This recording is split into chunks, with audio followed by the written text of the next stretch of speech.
Are study में आप सभी का स्वागत है। कक्षा 9 एनसीईआरटी विज्ञान में आज हम अध्याय 3 के महत्वपूर्ण प्रश्न उत्तर को हल करेंगे। हमने अध्याय 3 की थ्योरी को इससे पहले वाले वीडियो में पढ़ चुका था। आपने नहीं देखा है अगर तो चैनल की प्लेलिस्ट में जाइएगा, जो कि नीचे डिस्क्रिप्शन में दिया गया लिंक उसका, वहाँ से आप उसको देख सकते हो। ठीक है, अगर आप थ्योरिकल पार्ट समझ लोगे अच्छे से तो आपके प्रश्न के उत्तर बहुत ही आसान हो जाएंगे। आपको उसको रटने की, याद करने की आवश्यकता नहीं होगी। तो प्रश्न क्या है हमारा पहला, कि डाल्टन के परमाणु सिद्धांत का कौन सा अविग्रहित द्रव्यमान के संरक्षण के नियम का परिणाम है। तो इसमें डाल्टन ने एक सिद्धांत दिया था, अविग्रहित द्रव्यमान के संरक्षण का नियम। ठीक है, द्रव्यमान संरक्षण का नियम भी कहते हैं इसे। तो ये हमको बताना है कि इसका परिणाम क्या था, इन्होंने क्या बताया था। तो देखिए, डाल्टन ने कहा था द्रव्यमान संरक्षण के नियम के अंतर्गत कि परमाणु एक अविभाज्य सूक्ष्मतम कण है जिसको विभाजित नहीं किया सकता है, तथा अगर कोई रासायनिक क्रिया में भाग लेता है तो ना ही इसके कणों में कोई नए सृजन होता है और ना ही इनके कणों का विनाश होता है। तो इसको हम कैसे लिखेंगे, तो इसको लिखेंगे हम कि डाल्टन के परमाणु सिद्धांत का निम्नलिखित अविग्रहित द्रव्यमान के संरक्षण के नियम का परिणाम है। परमाणु अविभाजित सूक्ष्मतम कण होता है। ठीक है, परमाणु को विभाजित हम नहीं कर सकते हैं, जो रासायनिक अभिक्रिया में न तो सृजित होते हैं और न ही उनका विनाश होता है। ठीक है, बहुत सिंपल है। फिर अगला प्रश्न है, बहुत ही महत्वपूर्ण प्रश्न है, कि डाल्टन के परमाणु सिद्धांत का कौन सी अविग्रहित निश्चित अनुपात के नियम की व्याख्या करता है। इसी वाला प्रश्न था। इससे पहले वाले प्रश्न में हमने देखा था द्रव्यमान संरक्षण का नियम, और इसमें बताना है हमको निश्चित अनुपात का नियम। तो इसके अंतर्गत हम लिख सकते हैं कि डाल्टन के परमाणु सिद्धांत का निम्नलिखित अविग्रहित निश्चित अनुपात के नियम की व्याख्या करता है। किसी भी यौगिक में परमाणु की सापेक्ष संख्या एवं प्रकार निश्चित होते हैं। ठीक है, निश्चित अनुपात में क्या होता है कि यौगिक में जो परमाणुओं की सापेक्ष संख्या होती है और प्रकार होता है वो एक निश्चित होता है, उसमें कोई परिवर्तन नहीं होता है। फिर अगला प्रश्न है हमारा कि एक परमाणु को आंखों द्वारा देखना क्यों संभव नहीं है। तो देखिए, परमाणु बहुत ही छोटे कण होते हैं, तो इसको हम लिख सकते हैं कि परमाणु बहुत ही छोटे होते हैं। ये किसी भी छोटी वस्तु जिसकी हम कल्पना या तुलना कर सकते हैं, ठीक है, बहुत ही छोटी वस्तु जिसको हम देख सकते हैं, कल्पना कर सकते हैं, तो उससे कई गुना छोटे होते हैं। इसलिए परमाणु को आंखों से देख पाना संभव नहीं होता है। जैसे अगर हम हाइड्रोजन की बात लें तो हाइड्रोजन की जो परमाणु की त्रिज्या होती है, ठीक, जो रेडियस होती है इसकी, वो होती है 10⁻⁻10 मीटर। ठीक है, बहुत ही छोटी होती है। फिर अगला महत्वपूर्ण प्रश्न है इसी का, कि निम्नलिखित सूत्र को लिखिए। तो जो निम्न हमको दिया है इनके सूत्र को हमको लिखना है। ठीक है, तो इनके रासायनिक सूत्र के बारे में हमने थ्योरी वाले वीडियो में देख लिया था कि किस तरह से इनका सूत्र बनता है और किस तरह से इनको लिखा जाता है। ठीक है, तो सबसे पहले क्या, sodium oxide, aluminium chloride, sodium sulphate, magnesium hydroxide. तो इनके रासायनिक सूत्र क्या होते हैं, देखिए, सोडियम ऑक्साइड, तो यहाँ से यहाँ तक की बात करें हम तो सोडियम है ये, तो सोडियम का फार्मूला क्या होता है, Na2 होता है। ठीक है, क्या होता है, Na2 होता है। फिर ऑक्साइड मतलब ऑक्सीजन के भी इसमें क्या है, अणु मिले हुए हैं, परमाणु मिले हुए हैं, तो इसको हम O से दर्शाते हैं, तो पूरा क्या बन जाएगा, Na2O। ठीक है, Na2O, Na2O, इसको याद रखना, Na2O, इस तरह से याद रख सकते हैं। तो सोडियम का Na2 और ऑक्साइड का O, तो Na2O। उसी प्रकार फिर एल्यूमिनियम क्लोराइड, तो एल्यूमिनियम का क्या होता है, Al होता है। ठीक है, जो A है कैपिटल में बनेगा, L स्मॉल में बनेगा। फिर ये क्लोराइड है, तो क्लोराइड का क्या होता है, Cl3, तो पूरा क्या बन गया, AlCl3। तो इसका ये फार्मूला बन गया यहाँ से यहाँ तक। उसके बाद फिर तीसरा है सोडियम सल्फाइड, तो सोडियम का फार्मूला क्या होता है, Na2 होता है। ठीक है, सोडियम का जैसे यहाँ पे देखा था हमने Na2, तो उसी प्रकार यहाँ भी सोडियम का क्या हो जाएगा, Na2 हो जाएगा। और सल्फाइड का होता है S, तो Na2S। ठीक है, सोडियम सल्फाइड का Na2S हो जाएगा।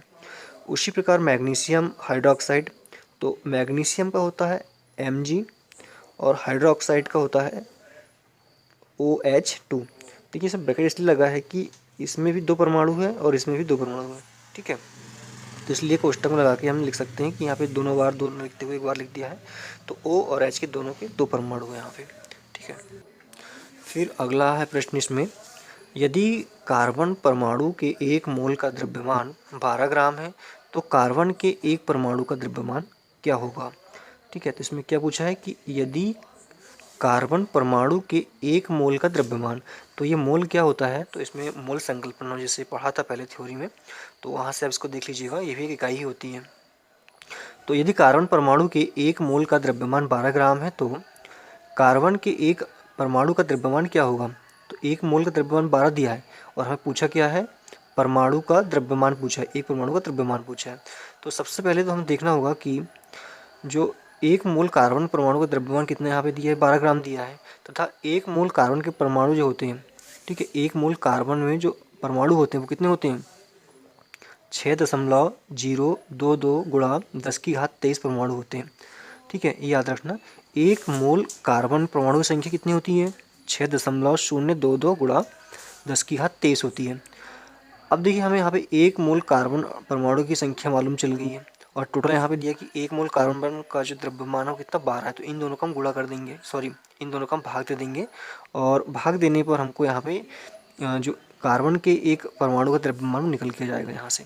ठीक है, तो यहाँ पे क्या लिखेंगे हम कि अतः कार्बन के एक परमाणु का द्रव्यमान 12/6.022 गुणा 10⁻23 रहेगा और इसको जब हम हल करेंगे तो हमको क्या मिल जाएगा, यहाँ पे ये 10⁻23 ऊपर जाएगी तो माइनस में यहाँ पे बदल जाएगी, तो टोटल हमको मिलेगा 1.99 गुणा 10⁻−23 है। ठीक है, इस तरह इसको हम आंसर लिख सकते हैं। इसके बाद हम अब अभ्यास के जो प्रश्नों के उत्तर हैं, महत्वपूर्ण प्रश्नों के उत्तर हैं, उनको देखेंगे अब।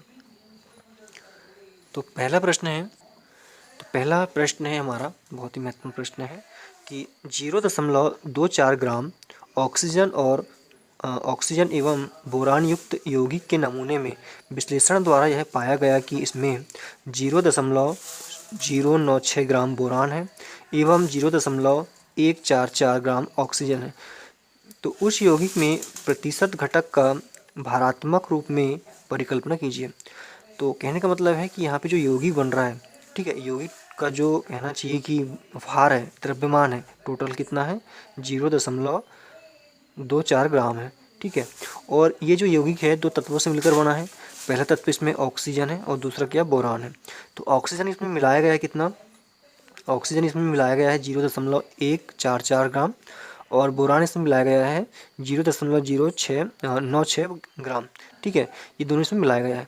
तो इसमें दोनों अलग अलग यौगिक का भारात्मक प्रतिशत हमसे पूछा है। तो पहली बार हम निकाल लेते हैं किसका, बोरान के लिए निकाल लेते हैं, फिर सेकंड बार हम ऑक्सीजन के लिए निकालेंगे। तो इसके लिए फार्मूला क्या, देखिए जब भी हम किसी भी चीज़ का फार्मूला लगाएंगे, प्रतिशत निकालेंगे, तो किस तरह से निकालते हैं, तो उसमें जो टोटल कहना चाहिए जो होता है और उसमें जो मात्रा मिली होती है उसमें गुणा कर देते हैं 100 का और दोनों को भाग कर देते हैं। तो देखिए बोरान का जो प्रतिशत संगठन आएगा वो कैसे आएगा, इसका जो संगठन है, तो नमूने में जो बोरान की मात्रा मिली है, ठीक है, उसमें हम भाग दे देंगे या उसके बटे में हम लिखेंगे कुल यौगिक की मात्रा। तो बोरान इसमें कितना मिला है, जैसे कि प्रश्न में हमको दिया है कि जो बोरान की मात्रा है वो 0.096 ग्राम है। ठीक है, तो वो यहाँ पे हमने लिख दिया। उसके बाद कुल यौगिक की मात्रा कितनी है, 0.24 ग्राम है। ठीक है, 0.24 ग्राम है, तो यहाँ पे हमने वो भी लिख दिया और गुणा कर दिया 100 से। और जब इसको हम काटेंगे तो पूरा हल करने के बाद हमको 40% इसमें मिलेगा। तो टोटल जो यौगिक है इसमें बोरान की मात्रा की बात करें हम तो कितना प्रतिशत है, 40% है। ठीक है, फिर उसी प्रकार अगर ऑक्सीजन की निकालना है तो नमूने में जो ऑक्सीजन की मात्रा है बटे कुल यौगिक की मात्रा गुणा कर देंगे 100 से। तो जो ऑक्सीजन की मात्रा थी वो कितनी थी, 0.144 ग्राम थी, तो इसका बटा कर देना है किससे, टोटल जो यौगिक का भार था वो कितना था, 0.24 ग्राम था, गुणा कर देना 100 से, तो ये निकल के जाएगा हमारे पास कितना, 60% जाएगा। ठीक है, इसके बाद अभ्यास का हम तीसरा प्रश्न ले रहे हैं जो महत्वपूर्ण है। दूसरा प्रश्न को नहीं लिया हमने, वो महत्वपूर्ण नहीं था। तो तीसरा प्रश्न क्या है हमारा कि बहुपरमाणुक आयन क्या है, उदाहरण दीजिए। तो इसका उत्तर हम लिखेंगे कि एक से अधिक परमाणु का वह समूह जिस पर आवेश होते हैं उसे हम बहुपरमाणुक आयन कहते हैं। तो क्वेश्चन में ही स्पष्ट देखिए, बहु का मतलब क्या होता है, बहुत सारे, परमाणु का मतलब परमाणु, तो एक ऐसा समूह जिसमें परमाणु की संख्या बहुत अधिक हो, ठीक है, लेकिन वो आवेशित भी हो। तो उसे हम बहुपरमाणु आयन कहेंगे। उदाहरण के लिए हम यहाँ पे सल्फेट आयन लेते हैं, तो सल्फेट आयन जो होता है, तो जैसे कि सल्फेट का फार्मूला होता है SO4 होता है, ठीक है, लेकिन इसमें जो आयन होते हैं क्या होते हैं, ऋणात्मक में होते हैं, ऋण आयन होते हैं, ठीक है, और 2 आयन होते हैं। अगर यह धनात्मक होता तो यहाँ पे धन का निशान होता है, और इसमें जो आयन है ऋणात्मक है, इसलिए यहाँ पे 2 के बाद में ऋण आ गया, ठीक है।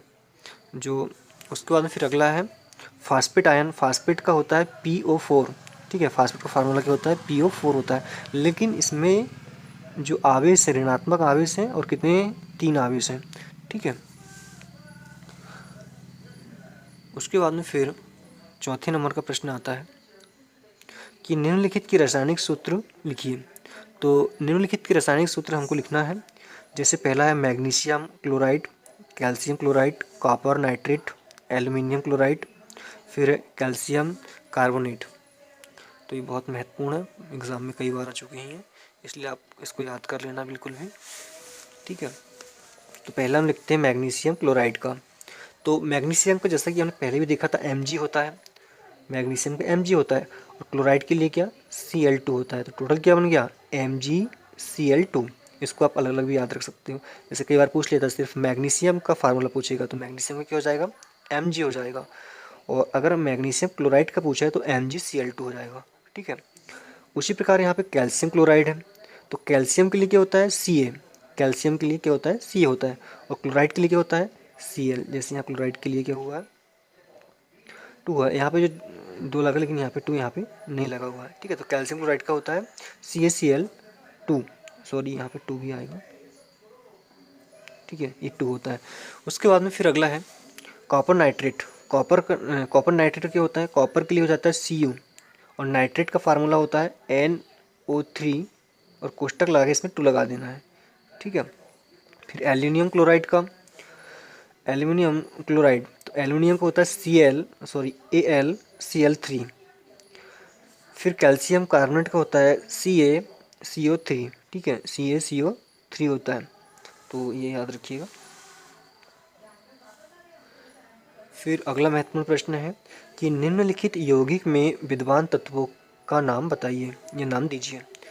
तो इसमें जो हमें यौगिक दिए गए हैं, इसमें कौन कौन से तत्व मिले हुए हैं, इसके हमको नाम बताने हैं।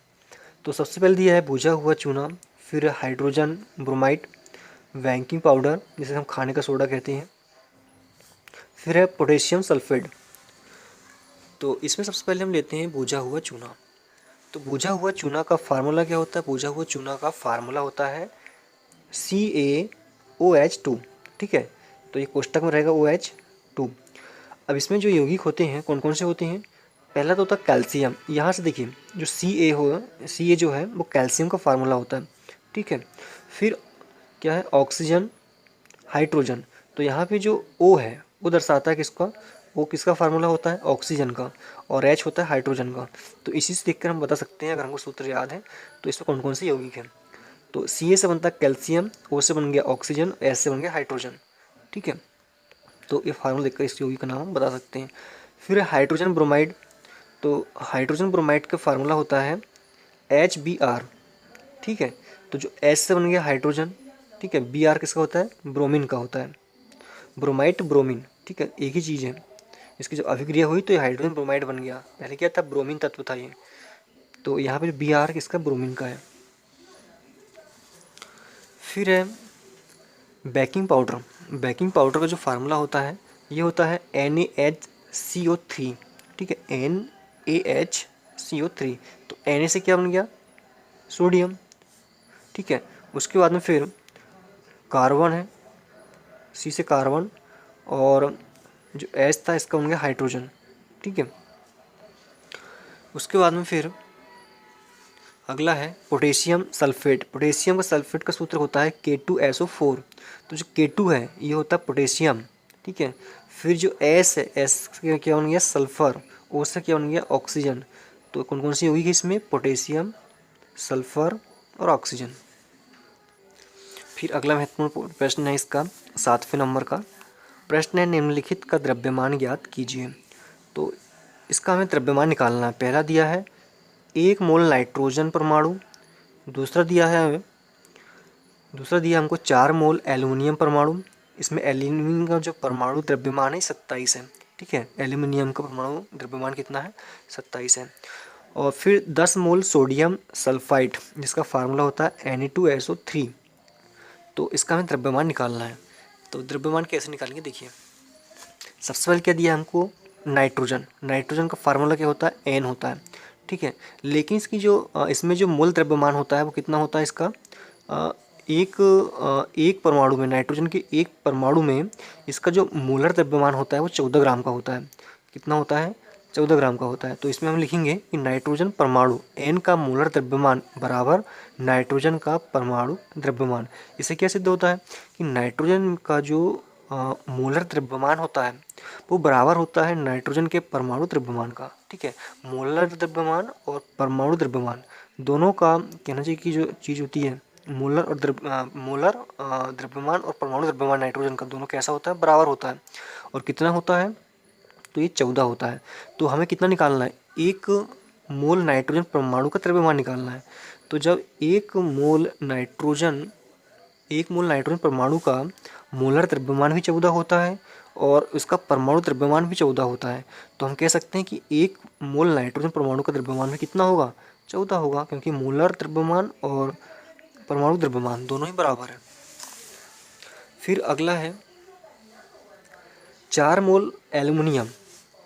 तो एल्युमिनियम का जो परमाणु द्रव्यमान है और इसका जो मोलर द्रव्यमान है इसका भी बराबर है दोनों का। लेकिन नाइट्रोजन का जो परमाणु द्रव्यमान था वो 14 था और एल्युमिनियम का होता है 27 ग्राम का, ठीक है।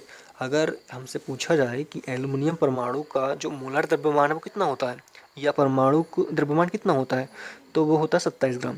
तो इसका मोलर द्रव्यमान और परमाणु द्रव्यमान टोटल कितना है, दोनों एक ही चीज़ होती हैं, तो 27 है।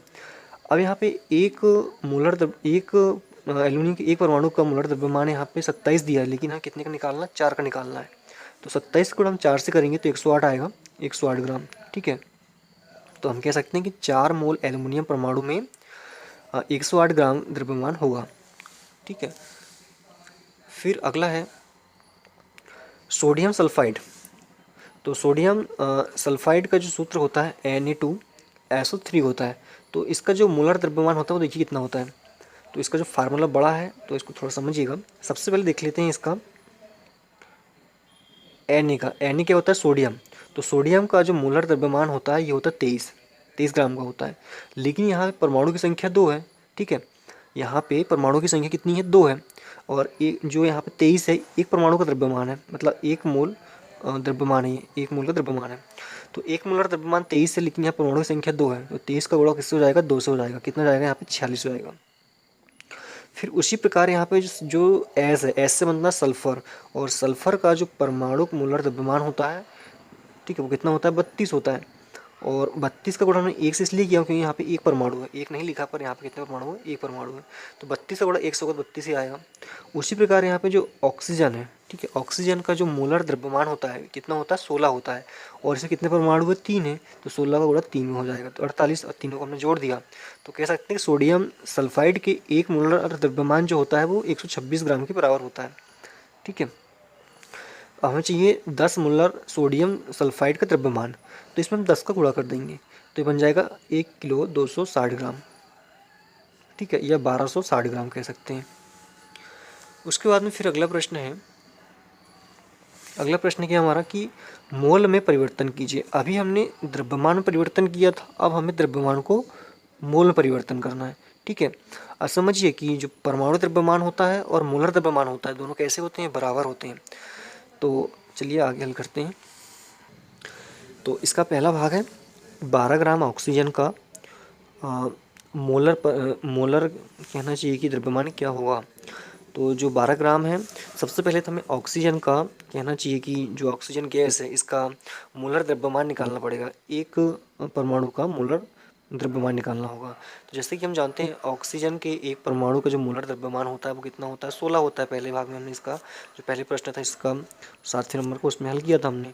तो हम यहाँ पे लिख सकते हैं कि जो ऑक्सीजन गैस है, ऑक्सीजन का फार्मूला होता है O2 का द्रव्यमान, या इसका मोलर द्रव्यमान कह सकते हैं, ठीक है।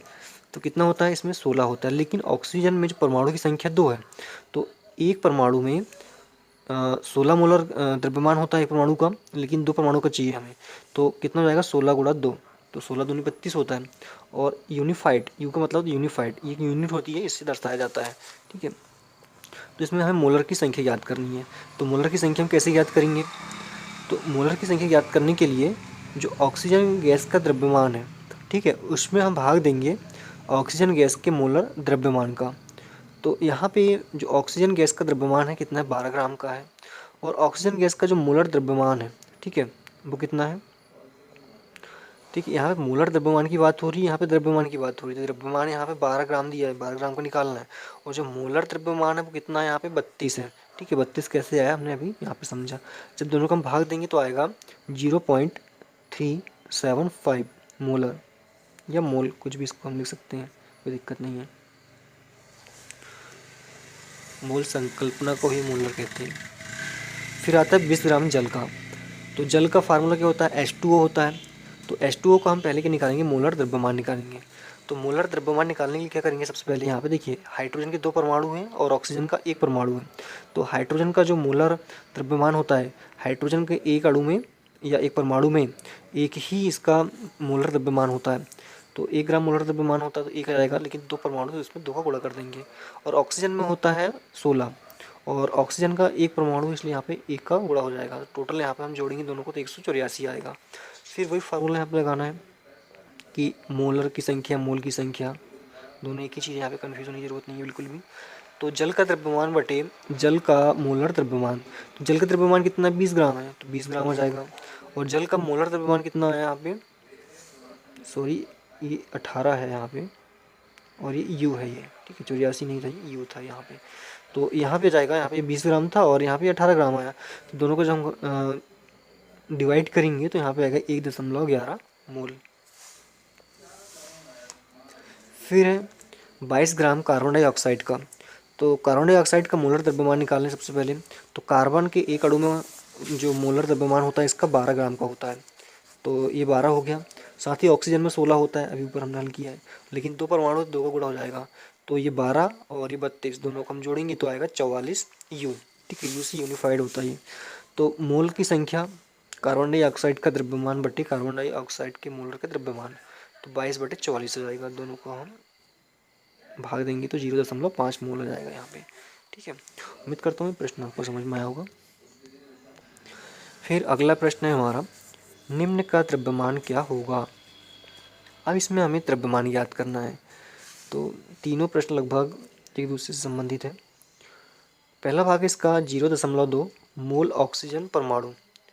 तो ऑक्सीजन परमाणु जो है इसका हमें द्रव्यमान ज्ञात करना है। तो सबसे पहले हम देखेंगे यहाँ की जो ऑक्सीजन है इसका परमाणु द्रव्यमान क्या होगा। तो जैसा हमने पहले देखा था कि ऑक्सीजन में जो परमाणु द्रव्यमान होता है वो 16 ग्राम का होता है। ठीक है, तो जब इसका परमाणु द्रव्यमान 16 है तो इसका मोलर द्रव्यमान भी कितना होगा, 16 होगा। लेकिन हमें 0.2 मोल का जो है वो द्रव्यमान ज्ञात करना है। तो देखिए तो कैसे हल करेंगे। तो ऑक्सीजन परमाणु मतलब O का मोलर द्रव्यमान बराबर हो जाएगा ऑक्सीजन का परमाणु द्रव्यमान। ठीक है, ये बात हमने अभी समझा। तो इसका कितना 16 ग्राम का है, लेकिन हमें चाहिए 0.2 मोल ऑक्सीजन का द्रव्यमान, तो इसमें गुणा हो जाएगा 16 का। तो 16 का गुणा करने पर हमको मिल जाएगा 3.2 ग्राम। ठीक है, बहुत ईजी है। तो इसमें मालूम होना चाहिए कि मोलर द्रव्यमान कितना होता है किसी भी तत्व का। जैसे ऑक्सीजन का 16 होता है, ठीक है, जल का कितना होता है, तो जल का होता है 18 ग्राम, क्योंकि यहाँ पे 2 अणु मिलते हैं, हाइड्रोजन और ऑक्सीजन। फिर अगला है जल का मोलर द्रव्यमान बराबर होता है जल का अणु का द्रव्यमान। ठीक है, यहाँ परमाणु की बात नहीं की जा रही, अणु की बात की जा रही है। तो जल के अणु का जो मोलर द्रव्यमान है वो बराबर हो जाएगा जल का द्रव्यमान। तो कितना है, 2 का गुणा 1 से करना है। क्यों करना है, क्योंकि यहाँ पे जो हाइड्रोजन है, ठीक है, इसका क्या होता है, H2 होता है। तो जो हाइड्रोजन है इसका मोलर द्रव्यमान होता है 1, लेकिन इसमें परमाणु की संख्या 2 है, तो 1 का गुणा 2 से हो जाएगा। और ऑक्सीजन का होता है 16, और यहाँ पे परमाणु की संख्या कितनी, 1 है, ये अणु की संख्या 1 है, तो ये हो गया 1 से गुणा। तो हम दोनों को जोड़ेंगे तो क्या आएगा, 18 आएगा। और हमें चाहिए कितने, 0.5 मोल जल अणु का द्रव्यमान चाहिए। तो इसमें हम 18 का गुणा कर देंगे तो 9.0 ग्राम हमको ये मिल जाएगा। ठीक है, बहुत सिंपल है। अब इस अध्याय का हम आखिरी प्रश्न को हल करेंगे। तो प्रश्न है हमारा, 10वें नंबर का कि 16 ग्राम ठोस सल्फर में सल्फर जो कि S8 कहा जाता है कि अणुओं की संख्या की परिकल्पना कीजिए। तो ये बहुत ईजी वैसे ही करना है। तो सल्फर का मोलर द्रव्यमान ज्ञात करना है सबसे पहले। तो सल्फर में जो मोलर द्रव्यमान होता है वो होता है 32 ग्राम का, लेकिन इसमें जो अणुओं की संख्या है वो कितनी 8 है। तो 32 का गुणा किससे हो जाएगा, 8 से हो जाएगा। तो इसका गुणा करने पर 256 ग्राम हमको मिल जाएगा। और चाहिए यहाँ पे कितना हमको, 256 ग्राम ठोस सल्फर में अणुओं की संख्या। तो अणुओं की संख्या होती है, सबसे शुरू में ही इसको हमने समझा था कि 6.022 गुणा 10⁻23 होती है। और हमें चाहिए 1 ग्राम के लिए सबसे पहले। तो 1 ग्राम ठोस सल्फर का जो अणुओं की संख्या होगी तो 6.022 गुणा 10⁻23 में हम भाग दे देंगे 256 का और गुणा कर देंगे 16 से। तो ये जाएगा 3.76 गुणा 10⁻22। ठीक है, ये हमारा आंसर है। तो इस तरह से हमारा ये अध्याय समाप्त होता है। अगली वीडियो में हम अध्याय 4 पढ़ेंगे। ठीक है दोस्तों, तो आपको क्वेश्चन समझ में आए हैं कि आप मुझे कमेंट्स करके जरूर बताएं। धन्यवाद।